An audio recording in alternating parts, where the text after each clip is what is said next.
Hey everybody, it's the Food Whisperer. You are at home with me today, and I have realized that I have not ever done start to finish a how to make sauerkraut or how to make sauerkraut juice. So we're going to get started now. DIY sauerkraut or sauerkraut juice. You end up with both. It's a matter of what ratio you put into your jars. A little bit of back history here. I have been doing ferments now for,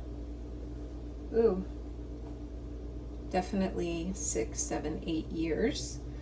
My dear friend Sarah Bingham, Snot-Nosed Kids, GAPS guru extraordinaire who has passed, was the one that got me into doing ferments for her clients doing GAPS protocol.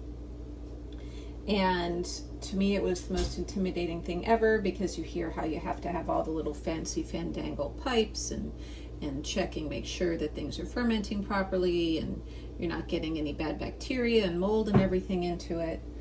And she said to me, fermenting has been done for thousands and thousands of years. And do you think that the original people actually did anything other than put the ferments into their clay pots or whatever it was that they used and had any issues? To which I said, oh, okay. And thus I started making the sauerkraut juice first. And actually, I think I started with kombucha, but food-wise, it was sauerkraut. So I am following the GAPS way to make sauerkraut or sauerkraut juice in the GAPS stage by stage with recipes with Becky Plotner, Plotner. And even then, the directions really aren't that solid, because it says to use 6 tablespoons of Himalayan salt or the Celtic gray salt for a 5-pound head of cabbage. This certainly isn't a 5-pound head of cabbage. And this is going to be really cool. We're going to have to watch for the results, because my husband had cut this cabbage right here, because you want to make it as small as possible. He was making sauerkraut the other day, and in the process he said, oh, and by the way, I sliced up your cabbage for your kraut. Well, if you know anything about me, to me, ferments are the same as baking. You have a certain energy that's going around with you, and therefore I need to be in the right frame of mind when I am making a ferment. Although the cool part about making sauerkraut in general is that you get to punch this all. So we have some cabbage, experiment time, that had been done 3 days ago and has been sitting in the refrigerator. And I don't know if you can see, you can't really see, but it's kind of glossy because he did salt it. I don't know how much salt he put in. And we have the rest of this cabbage that, look, I had begun and then I said, I'm not ready to do.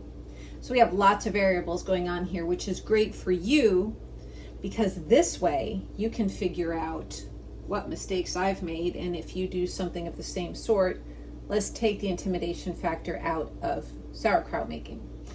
I have 2 different knives here for a reason. So I have my favorite chef knife that has a very thin, nice blade on it. And then I also have my cleaver here, my stainless steel cleaver, which does have a much thicker blade on it. Now, the great part about having a cleaver is that the weight on a cleaver is much heavier, which gives you easier chopping power, like so. And the nice thing about having a nice, thin, sleek, sharp blade is that, at least in my experience, it's easier to make a very nice, thin, sleek cut, which you kind of want both. And the other thing is that you can put this in a food processor and chop it up that way. You can also cheat and just buy a bag of organic slaw and chop that up a little bit finer.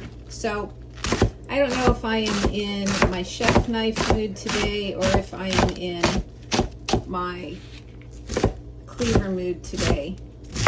I am going to cut this a little bit smaller than what my husband did, which again, this is going to be super cool because we have two different slices going on here. The smaller the cut on your vegetable, the faster the ferment. Take a head of cabbage, chop it up, putting in heads of cabbage in a food processor, mandolin, or just with a sharp knife. The smaller the pieces, the faster it will ferment. There we go. So maybe because I'm making this smaller and I already have this cabbage that's already sliced and salted and has begun to break down, everything is going to ferment smoothly. Who knows? We have a great grand experiment going on. The other great part about using a cleaver is that it is so much easier, look at that, to scoop up everything off of your cutting board. And you don't have as much, you don't have any mess really afterwards because of the, I forget what it's called. But having all that real estate to just scoop everything up with makes it a lot easier. I'm going to move my cutting board out of the way. And if you see, I have a bunch of different jars here because I am a jar hoarder. Hi, my name is Adrienne and I hoard jars.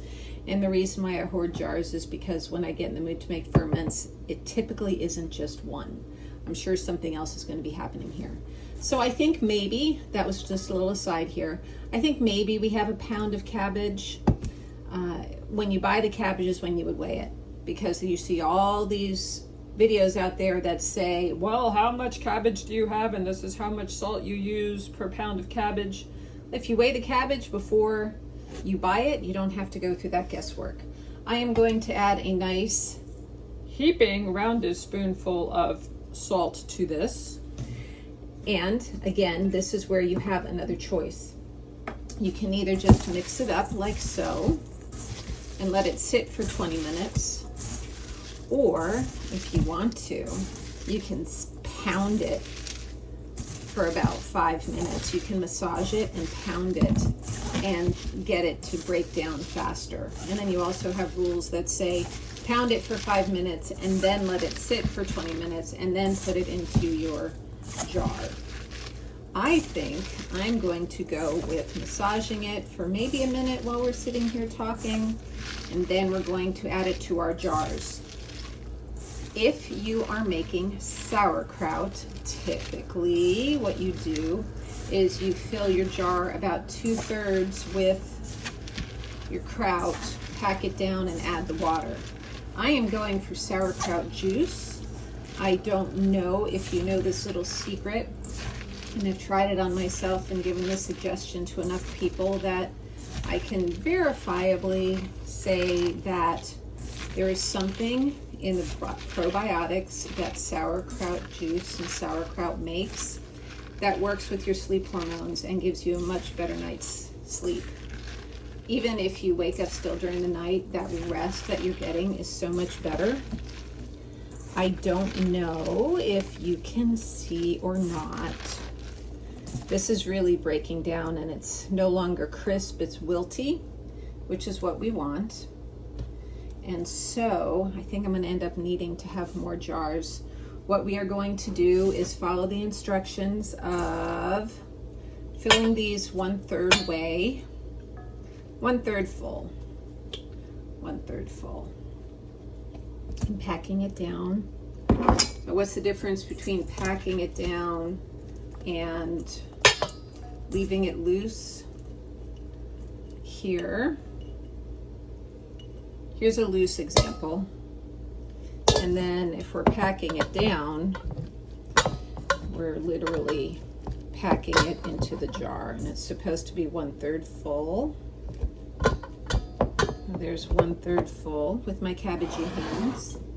And I can see that I do need another jar. I won't worry about that right now, simply because I want to honor your time. I'm going to pack these in. And the thing I do want to show you, because I am super excited about this, is if you see that you have this reservoir or liquid reserve down here at the bottom, you know you've done it right. And I think it's because half of this was sitting in the fridge with the salt for so long that this happened so quickly.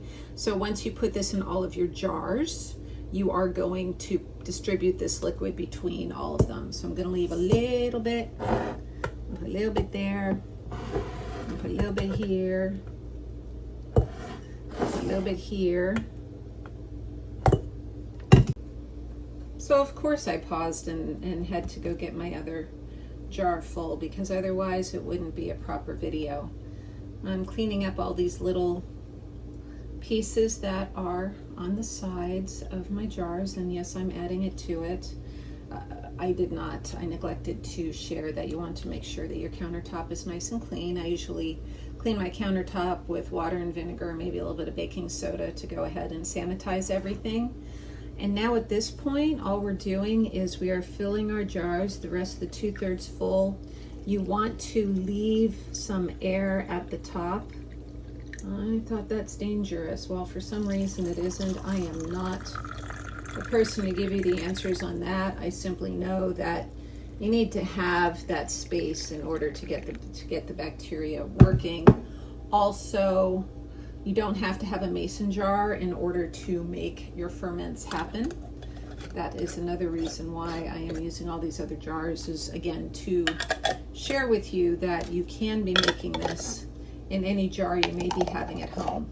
So I loosely close the lids on these babies, and I'm going to give them a little kiss for good health. And I have my fermentation corner over here, which I know you have seen before, that I am sending them off to. And sometimes, there's a couple little pieces, so we'll have to wipe this all down. In somewhere between 1 and 7 days, I will be having bubbles forming on these sauerkraut juices, and it will be ready to consume.